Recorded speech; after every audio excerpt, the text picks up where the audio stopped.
Billy and everybody yelling in the background. Hello everybody, welcome back. This is my makeshift design office. I actually had something set up, but since they're obviously renovating Killoskehane, I always have to keep moving the rooms, so it's a little all over the place, but you get the idea. Today, I was just going to talk to you about the most exciting, coolest topic in the world, upholstery. Now walk through the process of some of the design elements and some of the ideas that we had when picking out some of the fabric for the furniture. I want to be really clear that when I say upholstery, I mean we would never take like a beautiful, antique, like usable, rare item and rip off fabric and put new fabric on. Never would we do that. We obviously love the history and we want to represent that as much as possible. However, when we bought Killoskehane, there was a lot of furniture it came with, like a lot. And in one of the other videos you kind of saw, we went through like donating and keeping and refurbishing.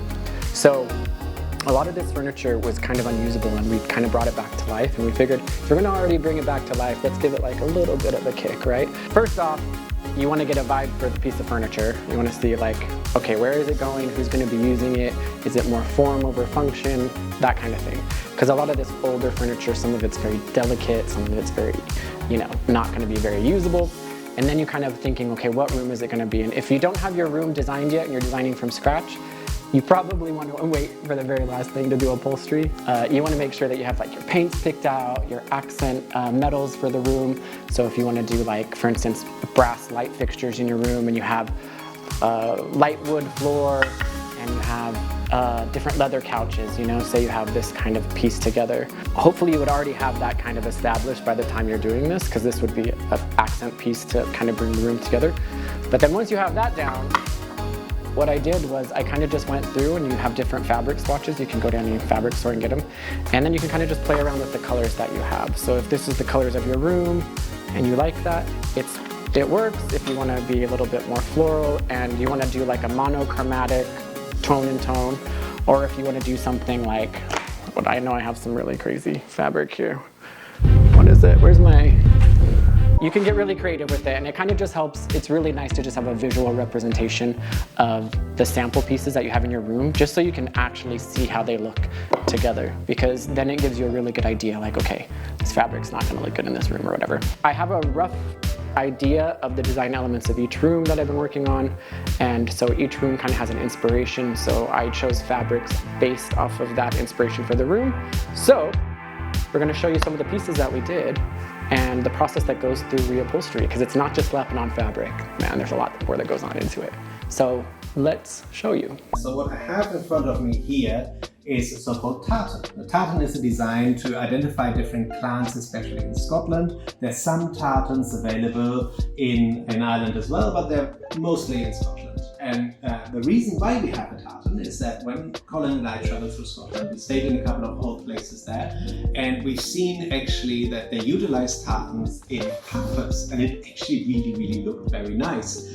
And so when we came back, we looked around the castle and tried to find some inspiration, and then worked with an artist to come up with a tartan specifically for Killoskehane.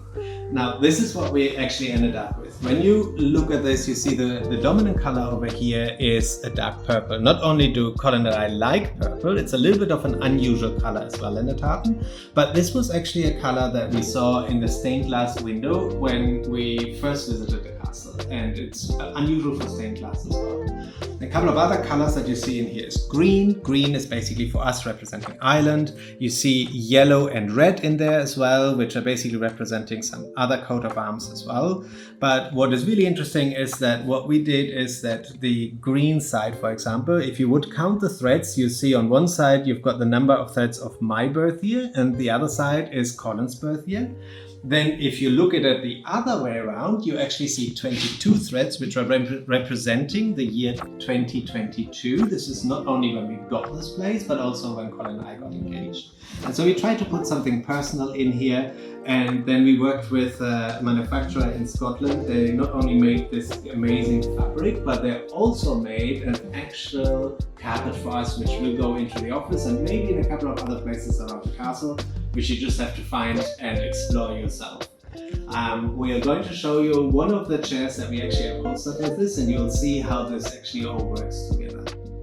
This is one of our Victorian hand-carved dining chairs, or dining room chairs, that is Gothic inspired. So we French polished the whole thing, but we also re-upholstered it with the tartan that we talked about earlier. And you see how seamlessly this whole blends in, and it looks like it always meant to have this. And this is just one of the examples of where we're utilizing this color scheme in the castle.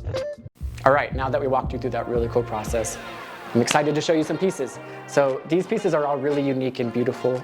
They came with Killoskehane. Actually, I think I'm lying too. One of them we got at the auction. However, they were all in really bad shape. This one in particular, it's a beautiful, kind of rare piece, very, very delicate. All these wood strings were broken. This was actually unsittable when we received it, but I loved it and I was like, gotta bring it back to life.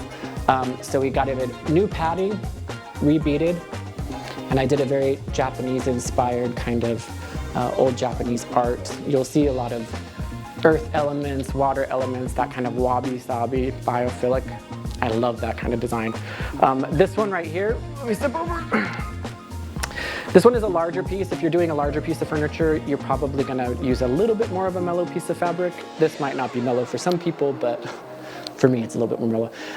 Again, this was re-cushioned. This one was actually re-springed. This is a very sturdy piece of furniture, so it's definitely usable and people will be sitting on it. And we got some of the wood that was broken. You can see here that we had the carpenter kind of put it back together. But overall, what this was before as to what it is now is amazing. Our upholsterer and our carpenter did a fantastic job. And we'll walk you through kind of the French polish aspect that kind of overall just brings it back to life. Now these pieces, again, for instance this piece, you can see it's kind of damaged and broken and stained.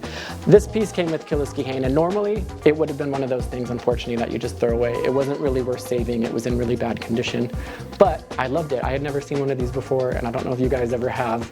You tell me in the comments what this is if you think you know what it is, but I was really surprised. Regardless, I wanted to do, because it's a smaller piece of furniture and it's kind of in bad shape, I kind of thought, like, give it a little bit of a voice, you know, make it really pop. If you were to just do a solid color, even a bright solid color, this piece of furniture would just get lost. It wouldn't really have any kind of like anything, and it would just feel a little bit cluttered. So the smaller the furniture, I like to think I do like a more bright, bold fabric. Again, this fabric goes with a specific inspiration for one room. I cannot even tell you how many animals and birds and plants you'll see. I gotta cool it. I like. And again, this was a really beautiful, this actually is a pretty rare piece. It was, again, unusable. It's a Victorian sitting chair. It's a corner chair. Very delicate piece. You probably wouldn't have anybody sit on it. It's definitely for decoration, but again, we had it repadded, rebeaded. We had all of the wood strings put back. We did a French polish and really, really brought it back to life. This one was completely unusable as well. So again, it's just kind of, again, it's a smaller piece. This is decorative, so if it's gonna be in a corner and you're just kind of having it as this, excuse my bar, you want it to kind of pop out a little bit, and I think it just worked really well, and these pieces go together in the same room. So yeah, that's a little bit of the idea and the process behind it. I know it's not for everybody, definitely. I chose some bold fabrics sometimes, but I think once you see them in the rooms, you'll understand a little bit why I chose those, and I couldn't be more happy with how everything turned out. You'll see a lot more upholstered items, and I couldn't thank our upholsterer anymore. She's local. We always try to do as local as possible, and she really has saved the day. She gave this furniture some life. Before we let you go, we just wanted to share a couple of tips and tricks on what we do to actually keep the furniture now that it's all reupholstered and nice again in the same state. And Colin actually has been doing a lot of the work, so handing over to him. Yeah, save it to the end. You watch to the end for these amazing life-blowing hacks. So, like I said, you want to keep the furniture really nice. You can go get a natural creamy beeswax. Pretty sure you can get it at most hardware stores. It might be a little bit more specialty, but what you can actually do is, when I say sand, I mean like lightly sand, just to get the little chunks and impurities off the wood. You're not sanding it down. And then you can use this natural beeswax and get a dry cloth, give it a big nice rub, really rub it in. And then after that, this you can pretty much get at any hardware store. There's different types. I have two other ones over there. They're different colors, aren't they? Yeah, and this one's different. This is just a French polish, and you definitely want to make sure that you get the right color. But after you do the creamy beeswax, again, you get a dry cloth, let it dry after the beeswax, and then you just give it a wipe down. This will give it a little bit more of a shine and a sheen. And I'm telling you, even if you don't do anything, if you just do these two things on your regular furniture, it really makes a huge difference. The details really come out. It looks really nice. It brings our little furniture back to life.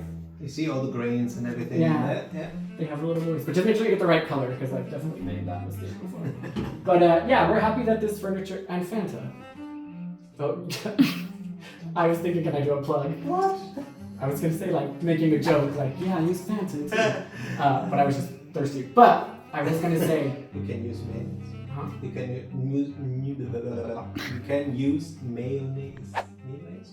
I've heard that you can use Yeah, mayonnaise. for on wood.